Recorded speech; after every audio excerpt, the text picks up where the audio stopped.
Sarah Taylor is the manager of the Grassroots Natural Market here in Jacksonville, and you have another location as well. Is that correct? Yes, there's a location in Fleming Island. In Fleming Island. So for those who don't know, tell us about the market and what you guys sell and how long you've been around. So Grassroots Natural Market was founded by two brothers. It's a Jacksonville family.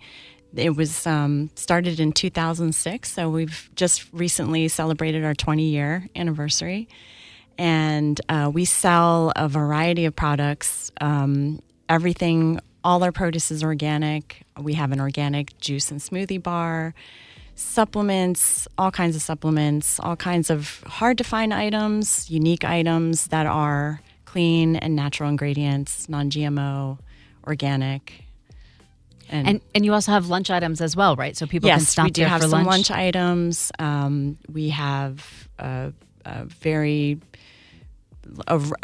range of different products, ready-to-go drinks, and beer and wine as well. Of course, not to go, but yes. I mean, not to go. Right, yeah. not open to go. Yes. So you also have produce. Where do you source your produce from? We source a lot of our produce from a place called Albert's Organics, and we also, when available, we get organic produce from local farms. Cravey Gardens, we get their greens.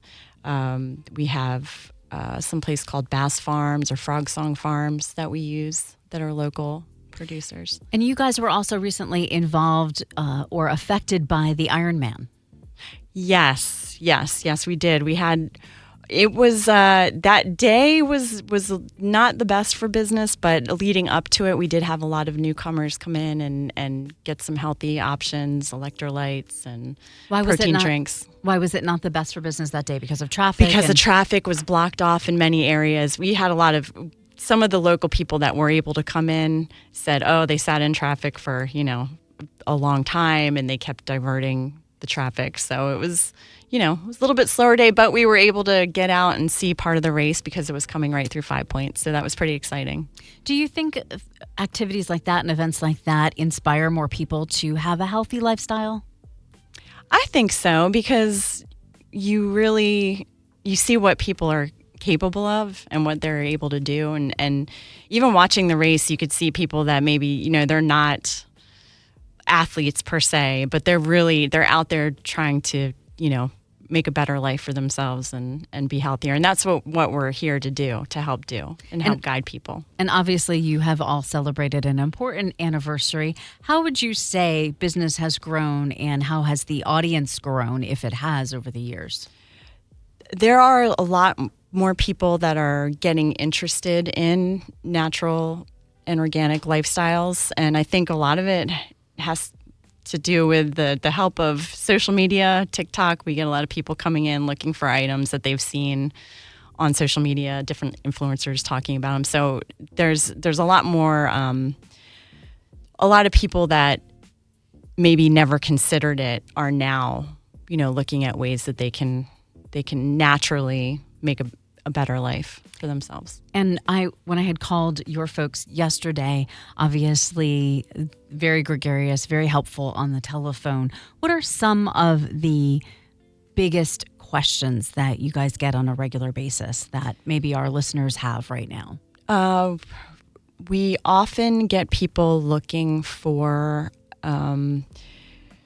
they're might be going through a sluggish digestive system. We have a lot of digestive people coming in with digestive issues, and and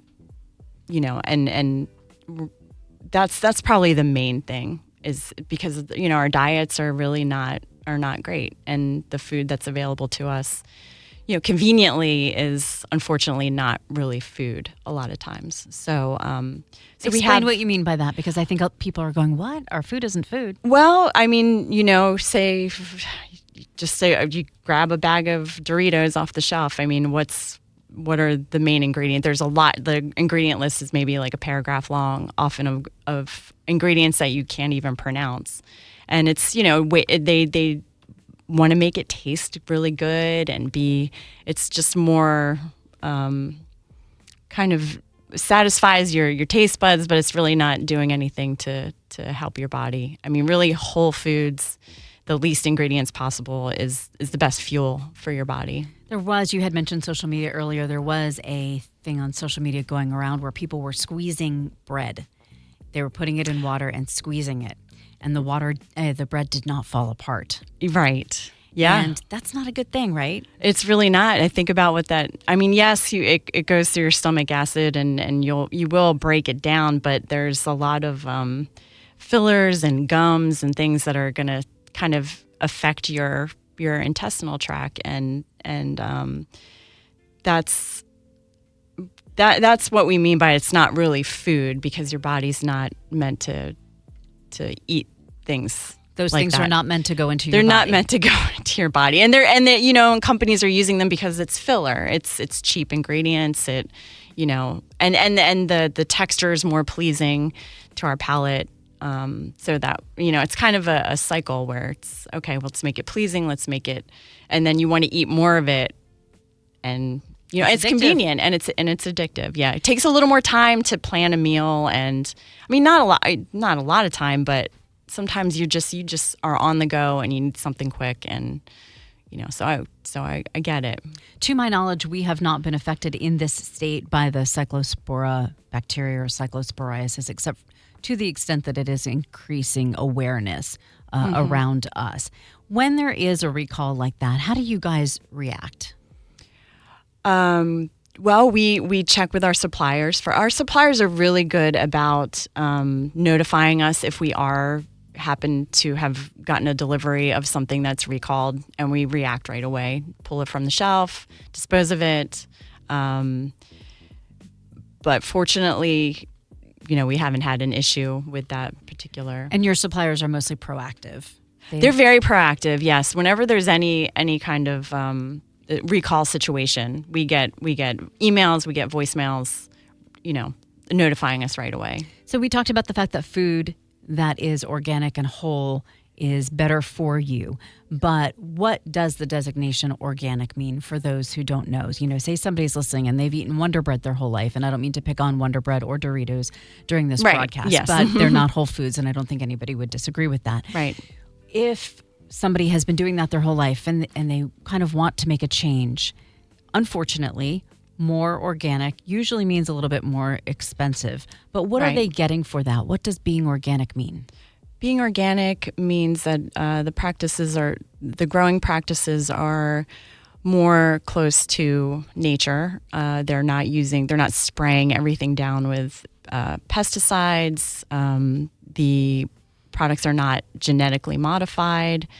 They're feeding the soil instead of using fertilizers that strip the soil.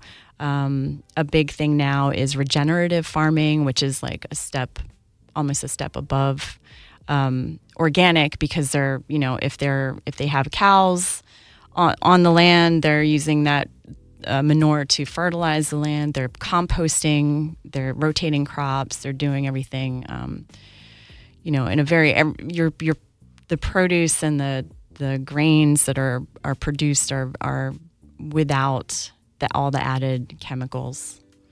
And I knew a group of farmers, and it was a family, and the husband and wife had both gone to, I think the wife had gone to Harvard, the husband had gone to Yale, or vice versa, or they had gone to really great colleges, came from very well-to-do families, and they were expected to kind of follow in the footsteps of the family business. And they did that for a few years and then decided they just wanted to leave Wall Street and whatever else they were doing and start their own farm. And they started their own farm. They raised their own cows. They raised their own pigs, chickens, vegetables, and things like that. And they said in addition to them feeling better, one had an autoimmune disease, and her autoimmune disease went away. But in addition to that, they just felt better psychologically because, they said that their food was happier. So, is it possible? Is that a thing to have happier meat? Absolutely. Absolutely. I mean, I'm going to go a little woo-woo here, but everything is energy, right? So if you are putting into the food, and you're treating the animals humanely. You're really being conscientious of, how you are growing things. I mean, we're living organisms too. So we're taking in that energy into ourselves. Whatever we're eating, whatever we're taking in, that goes into ourselves. I mean, how can it not? So I do believe that when, of course, your system as a whole, because you're also doing something for you. You're loving yourself by giving yourself healthy foods and getting exercise and feeling the sunshine and getting back to a more natural lifestyle. That's showing love for yourself. And part of it is going back, right? Because that is what people did in the past. Yeah, that's what we're built for. They raised their own cows, and they drank the milk from the cow, and they did away with the cow when the cow needed to be done away with, but the cow was a family pet. And that was what these folks did. They gave their cows massages every day, and then when it was time, they did away with them with a gun, and so that they didn't see it. The cow wasn't walking up to a slaughterhouse or anything like that, and it was very humane. And they said, and talk about getting woo-woo, they could feel it in the meat, and it does make sense just from a physiological perspective. If an animal is stressed right before it passes, those stress hormones are going to flow through their body. Yes. And convey onto the person. I'm a vegetarian, so I'm not. I'm not speaking from experience. It's been a very long time since I've eaten meat, but that is the idea, right? Yeah, absolutely. Yeah. So for people who haven't been to Grassroots Natural Market, and my guest is Sarah Taylor, she's the manager over there. One of the criticisms about organic food is, well, the tomatoes are kind of ugly and they've got more spots on them, and that doesn't mean anything, right? Right. No, that's just aesthetics. I mean, really, you want to see some imperfections, because it's okay. That's how God made it. That's how nature made it. And Sarah, when somebody says they have never heard of GMOs or don't know if they should be eating GMOs, or what are GMOs?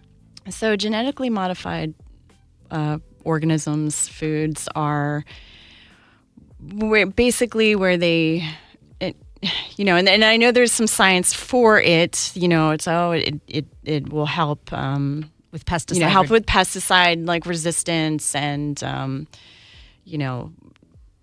produce more crops and things like that. But from our point of view in the natural food industry, they're, for an example, and I don't know if this is how true this is, but they could take a tomato and then they cross it with a gene from a fish to make it less desirable for certain pests, or it comes with a built-in pesticide, and so we're eating that and not knowing the long-term effects of what that could be doing to our bodies, because that's really not how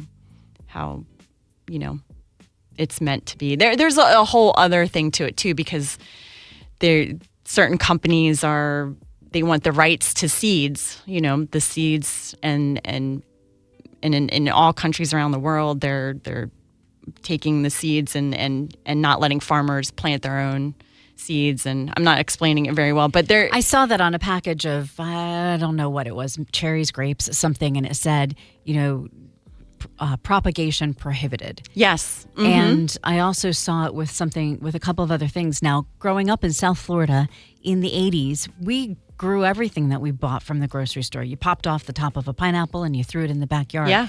We still bought pineapples at the grocery store, but it was really cool to have, wait all year for one teeny tiny pineapple to come. Yeah, it's exciting. In the backyard. Yeah. And, you can do that with other fruits and vegetables pretty much in Florida with everything. Mm-hmm. But I saw that on the side of the thing and it said propagation prohibited. And I'm going, what? Is that even legal to prohibit people from growing food? And I know it's probably intended for a mass market type of application.